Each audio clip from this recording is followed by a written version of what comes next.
tell you guys, I have read so much about mouse ejaculation for this video. Hi everyone, I'm Robina. And I'm Leila. Welcome back to our channel, Alimentary My Dear, where we make nutrition science easy for you to digest. Today we're talking about foods to get you in the mood. Let's talk about sex, baby. Aphrodisiacs really exist. Make sure you hit the subscribe button so you never miss one of our videos. Before we get too far into it, just a quick disclaimer. Sexual health is an important part of overall health. So if you do have any questions or concerns about your situation, please make sure you're working with a doctor because it could be a sign of a larger physical or mental health issue. And it's worth noting too that everyone is different. So, what's normal for one person may not be normal for someone else, and that's okay. Valentine's Day is coming up. Around this time, people think more about love in all its forms, including making love. You know what's weird? I think it was like January 1st. I went into a grocery store. All of a sudden, there was this whole bunch of like red and pink stuff. 2 seconds ago, everything was green and now everything's like red and pink. And it made me think, that common sitcom trope where the boyfriend or the husband forgets that it's Valentine's Day. And I'm just like, how? How do you forget? There's so many memory prompts all around you for 6 weeks. In the grocery store, in the pharmacy, in the gas station, they're everywhere. What are aphrodisiacs? Aphrodisiacs are substances that are thought to confer benefits such as improving libido or performance or sexual desire. And they can come in all sorts of different forms, like spices, plants, or actual foods. Aphrodisiacs, the word is kind of it's a Greek-based word, and the story for why the word came about is really cute. Minus the castration part. Uranus was castrated by his son, and his genitals were thrown into the sea, and from the sea arose Aphrodite. And now we have the word aphrodisiac. Yeah. It's so interesting that the idea of aphrodisiacs have been around for so long, and it's been more focused on men. Men have a lot of pressure on them in society, their manhood, their whatever is based on their sexual performance, whereas women don't really have that. And then on the other side, we don't care about women's pleasure around here. It's so interesting because I feel like most of the time when it comes to maybe not sex specifically, but reproduction, it's always the woman that gets the blame. The woman has to take on the greater burden and making sure everything's working. But when it comes to this, it was more on men. Initially I was like, oh, that's kind of interesting, but then I think it is because we just didn't care about women's pleasure. Women are important for making babies, and that's the only reason why women should have sex. There's a lot of focus on male aphrodisiacs rather than aphrodisiacs that are there for everyone. There's a long history of it. Roman and Chinese history, there were some practices where men would eat the genitals of other animals, and it was thought that that would help improve their sexual performance and libido. I've also heard those men that are on the internet that are those men on the internet. But the ones who are very I need to keep my male power, blah blah blah. They also eat the genitals of animals in order to boost their male power, which I think has something to do with sexual something probably. And so it's interesting how that kind of idea has persisted thousands of years to now. Nowadays we have actual pharmaceutical drugs. We may have thought that the obsession or the curiosity of a more natural approach, maybe that would have died down, but it really hasn't. People are still interested in what foods or plants or spices or supplements can help improve their sexual performance. Today we're going to talk to you about 3, I'd say, of the most popular. Let's start with oysters because this is an interesting one. It goes way back to Aphrodite is kind of where this comes from. Everything from the sea must be sexually promoted. Exactly. I feel when they cut off Uranus or Uranus? I was purposely pronouncing it Uranus. Uranus. Okay, I feel we're not mature enough to have this conversation. So when they cut off Uranus's testicles and threw them in the ocean, I think the idea was that they just spread their seed everywhere and turned everything sexual in the ocean. Oysters, if you've ever seen them, they look like a vulva, so I think that also plays into it a little bit as well. Oysters are actually high in zinc, and zinc is an important mineral for the production of testosterone and sperm. But despite that potential mechanism, there were no actual randomized control trials in humans showing any such benefit. Something else to keep in mind is oftentimes you'll see zinc does this food is high in zinc, and therefore if you eat this food, this will happen. So if you eat more oysters are high in zinc, and therefore you'll be more sexually potent. But typically you only see a lack of potency or an issue with potency if you're deficient in zinc. So if you are already deficient in zinc, then perhaps consuming that higher amount of zinc might help you with your potency or testosterone production. But if you're not deficient in zinc, it's unlikely. It's not like a linear thing where like the more zinc you have, the more.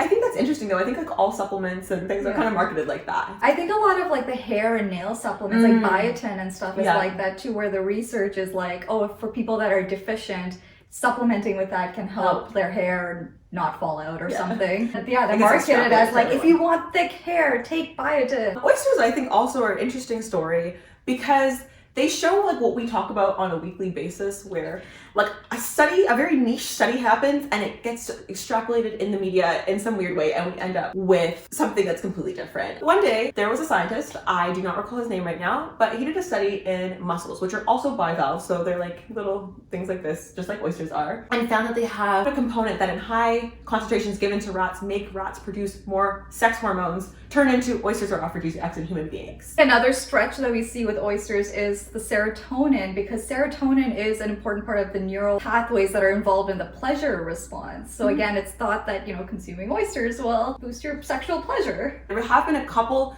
studies in rats where they've taken the hydrolysate of oyster protein. So basically they took an oyster protein, they half digested it, fed it to some rats. In hemi-castrated rats and in normal rats, it can cause increased erections, increased mounting frequency, and reduced mounting latency. The only thing to keep in mind is they were feeding the rats quite a bit of oysters. These oysters were already partially digested into different bits, and they were eating the oysters every single day for 14 days. And 14 days for a rat is a very long time. Should we move on to the biggest one? Yes. Or at least it feels like the biggest All for right. me.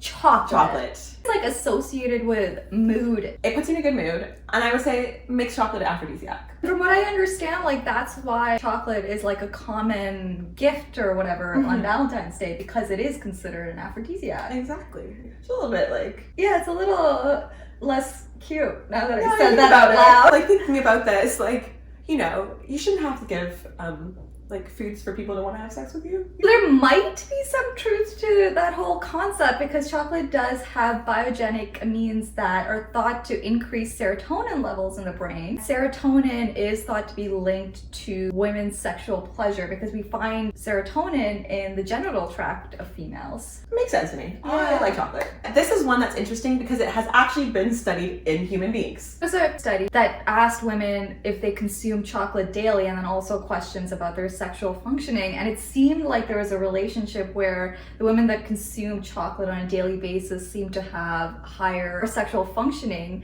but when they controlled the data for age, that difference kind of went away. So basically, I think it seems like maybe younger women tend to eat chocolate more often and have greater sexual functioning. Should we partake in Yeah, chocolate? so Lindor, they have a limited edition dark strawberry chocolate. And like Lindor in general is probably like one of my favorite chocolates ever. I've never had this. I've never had this either. You seemed not as excited as I was Listen. hoping you would be. I think that like fruit chocolate is very hit or miss, but Mr. Lindor wouldn't let us down. Cheers. Cheers. Okay, I completely agree. Chocolate and fruit, I don't really get it. This is really good though. I do like this. Chocolate is delicious. It's amazing. It'll put you in a good mood. Next, we have, I'd say, probably the most consumed aphrodisiac. Maybe not specifically for those purposes. Not for those purposes, but I think it does end up contributing in some roundabout way. Yeah. We're talking about alcohol. Alcohol. It is the most commonly consumed recreational drug on the planet, or a significant portion of the population drinks regularly. Alcohol is a weird one because I think it can go both ways depending on whether you're talking like short-term or long-term, or even the amount that's consumed in a setting. Because alcohol is a central nervous system depressant, because it's lowering your inhibitions, perhaps that could promote a sexual desire. There's some evidence to show that it might be almost a placebo effect in the sense that if you're expecting the alcohol to improve your sex drive or your sexual performance, then the more likely that that is going to be the outcome. There's actually one study where they just spoke to men about alcohol and then had them rank the attractiveness of women. After men were spoken to about alcohol, they ranked women as more attractive in terms of physical appearance, but not in terms of attractive in terms of intelligence. So I don't know what that says about anyone or anything. But keep in mind, alcohol is a drug. We know in the long term, alcohol actually has detrimental effects on sexual performance, probably because of its effect on cardiovascular health. Definitely wouldn't recommend relying on it in a long-term way. Also, we have to keep in mind, consent is key. Alcohol can, exactly as you said, decrease people's inhibitions, and that can bring up the issue of consent. Consent, always important, regardless of if you're under the influence or not. Some men do experience issues with potency after they've drank too much. So it may be that alcohol has the opposite of the intended effects. Alcohol is an aphrodisiac. I'd say the disinhibition thing works, but is it a healthy one? I would say no. The last thing, all those gas station supplements. There's very limited studies on all these herbal supplements. All of them are done on rats. Rats have a very different sexual and reproductive function than human beings do, so it's really limited the applicability of these findings. Also, if there's only a few studies here and there done in rats, we can't really make this supplement causes an increase in sexual desire or function or potency or whatever. Also, these gas station supplements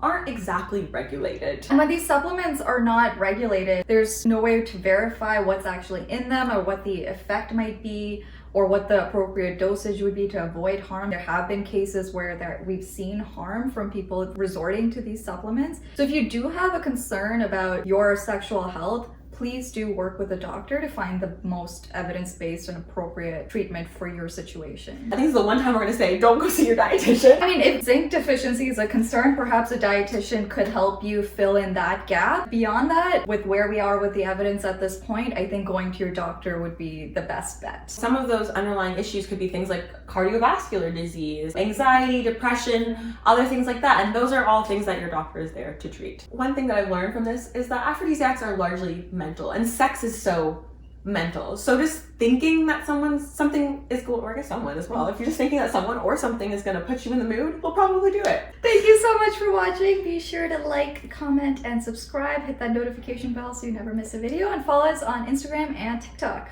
Thank you for watching. Bye.